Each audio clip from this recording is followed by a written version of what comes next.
கர்த்தராகிய இயேசு கிறிஸ்து நாமத்திலே உங்கள் அனைவருக்கும் வாழ்த்துக்கள். சங்கீதம் 37:24 சொல்லுகிறது, கர்த்தர் தமது கையினாலே உன்னை தாங்குகிறார். இன்றைக்கு உண்டான ஒரு சத்தான உயிருள்ள வார்த்தை, அவர் கையினாலே உன்னை தாங்குகிறார்.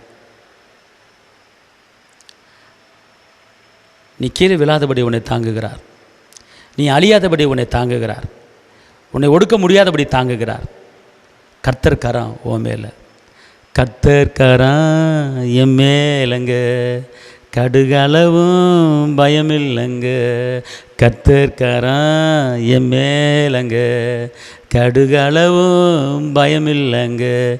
ஏந்திடுவார், என்னை தாங்கிடுவார், இறுதி வர நடத்திடுவார். உங்களை ஏந்திடுவார், உங்களை தாங்கிடுவார், கடைசி வரைக்கும் நடத்திடுவார். கர்த்தர் கரம் உங்கள் மேலங்க, ஏந்திடுவார், உங்களை தாங்கிடுவார், பெட்டியில் வைக்கிற வரைக்கும் நடத்திடுவார். அல்லேலூயா. இந்த உலகத்து முடிவு வரையும் சகல நாட்களும் உன் கூட இருக்கிறேன்னு வாக்கு பண்ணியிருக்கிறாரு. என் கரத்தால் உன்னை தாங்குறேன்னு வாக்கு பண்ணியிருக்கிறார். உள்ளங்கையில் பிடிச்சி வச்சுருக்கிறார். நீ என்னால் மறக்கப்படுவதில்லைன்னு சொல்கிறாரு.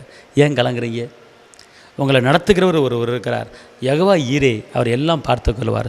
சந்தோஷமாக இருங்க. உங்களுக்கு நான் ஜெபிக்கிறேன்.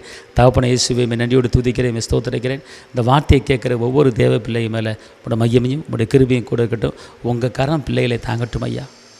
கீழே விழாதபடி, பாவத்தில் விழாதபடி உங்கள் கரம் தாங்கட்டும். பிரச்சனைகளை விழாதபடி உங்கள் கரம் தாங்கட்டும்.